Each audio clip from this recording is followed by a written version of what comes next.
Hello, my friends. This is Laura Whitney with Cache Valley Counseling with another Max Group recording for you. And here we are wrapping up the end of 2024.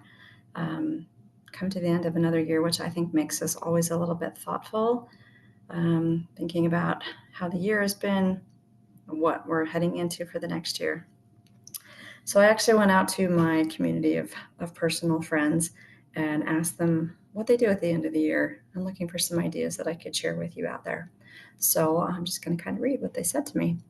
Um, One of my friends said, instead of New Year's resolutions, I think of a word I want to focus on. I think we've probably all got somebody in our life that does this. Maybe we already do this. But she went on to say, around Thanksgiving, I start thinking about what I want my word for next year to be. I spend time recalling my word for the current year and how I did with it. I journal about how I did and what I could have done better. It's my annual mental checkup. And I think I've maybe chosen a word once in the past and then kind of forgot about it and didn't do much more with it. So I love how this friend of mine has been very intentional about it, um, and kind of planning around Thanksgiving to think about how did I do this year and where do I want to start heading for next year. Similarly, another one of my friends said that he likes to choose a theme for the year. And he said, you can't fail at a theme, but it gives you focus as you make decisions and prioritize things throughout the year. When a new life, need, or event comes up, I use my theme to determine how to handle it. And I thought that was really interesting. He gave me an example of just fixing something up around the house, but his year had been, or his theme for the year had been organize. And so he looked at how he wanted to fix this problem he was having from that perspective of organizing. It just gave him this kind of a little bit of a door to head through to work through his issue that he was going through with his home. I thought that was great. Another one of my friends says she has a charm bracelet with words or symbols that represent something important, something she wants to focus on, like music, gratitude, prayer, learning.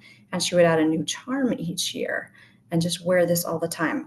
She said it's an effective way to remind myself often of what's important to me. And I love that idea of just having this little bracelet on her wrist that she can just reference all the time. It could be just sitting in a meeting at work, or it could be driving or at the store or something and being like, oh, there's something that reminds me about something that's important to me. Some other friends of mine say they just look at each other and say, thank heaven we're still here. Carry on. I love that. Another friend, her birthday is in November, and so she kind of gets to tie in her birthday with the end of the year. And she said she'll write the number of lessons learned or insights gained that matched the new birthday year. So if she's turning 42, she writes down 42 things. And she's also given herself a little bit of grace to maybe some years not do it. And I loved that too, the fact that she has this kind of core idea of something that helps her to grow and stretch, but she's not going to drive herself crazy every year making sure she gets to that number. So I thought that was really cool. Somebody else said that she creates a family Christmas card. It allows me to look at all the things we actually did and look at them in a positive way to remember the good things. Like, I'm sure if we all had family trips or something going on, that sometimes there's some maybe not so good memories about that. We can kind of get stressed about that kind of stuff, but it helps her to kind of focus on the positive.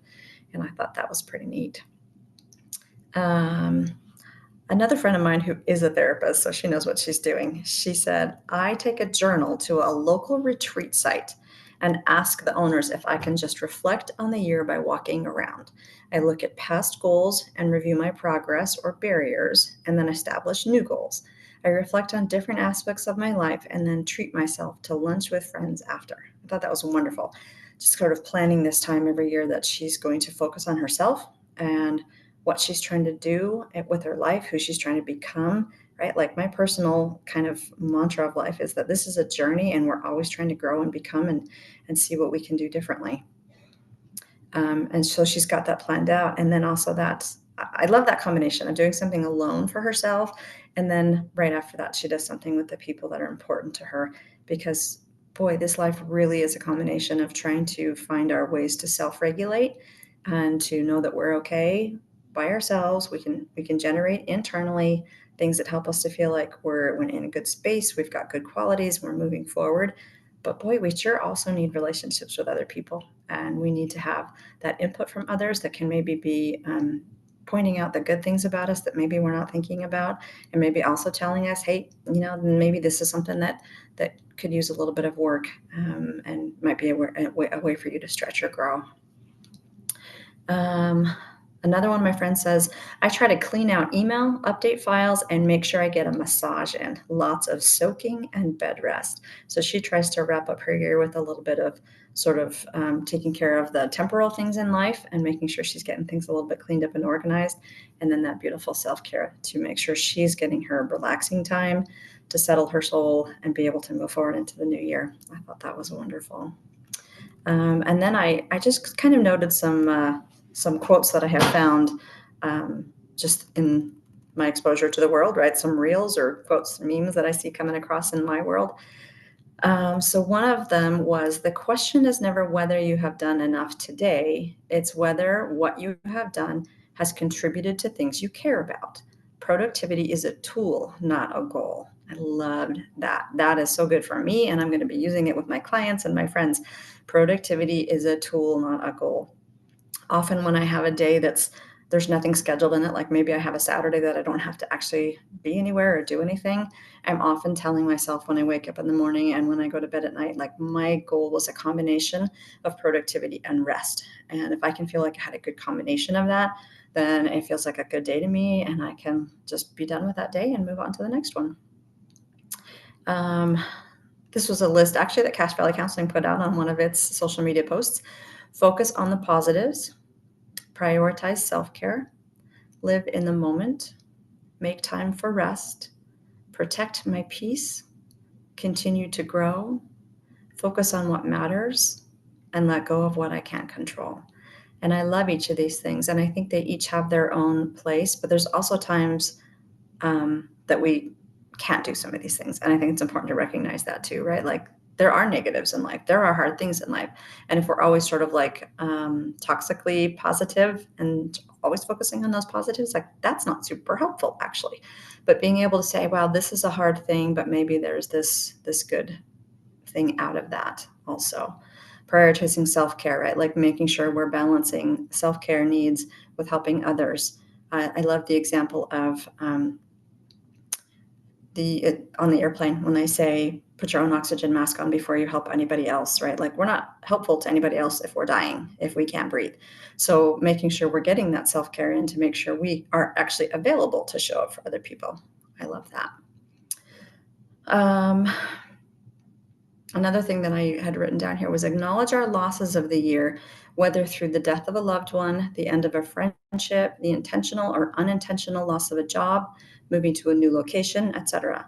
Make sure you are giving yourself space to grieve, even if some of these changes or losses were your choice. Recognizing that loss has an effect on us, even if good things come with it. So again, it's just making space is kind of a catchphrase lately, right? But that just means saying, okay, if I chose to move, like every time I've moved, I bought 3 houses, right? So I've moved a couple of times, and every time I'm leaving the old one, I still feel sad, even though I'm so excited to move to the new one. And there's this sadness of memories that are in the old one, or being kind of grateful for what that location offered me in that time of my life. So it's a little bit of loss, even though there's excitement and new stuff with it. Or changing jobs can be the same way. And so making that space, that loss it takes a toll on us, right? Even if there's good things, but a lot of times the loss is just hard, like if there's a death or something, and making sure that we're allowing ourselves to grieve. And grief has no rules, right? Like it comes and goes and it just does its own thing. And to be like, okay, there you are. Okay, well, that's no fun, but there it is. Somebody had posted a picture recently of a road that's out in the mountain desert area. And so it's just this dirt road, but there's these beautiful mountains out in the distance, and they had written below it, dirt roads lead to beauty. And I thought that was beautiful. And then this one more thing here that said, you've just come in from a rainstorm. You can't expect to be immediately dry and warm and comfortable, but you can do little things. Take off the heavy clothing, turn on the coffee pot, wrap yourself in a blanket. One small thing at a time. Healing is a process, and making sure we're giving ourselves time to heal. We get to allow the last days of the year to bring us softness and joy. No need to finish strong. We've endured enough. we can finish gently, resting, winding down like a gentle stream, inviting in the calm. Let's end this year with celebration and peace. Those aren't my words. Again, those are words I'm stealing from the beautiful internet.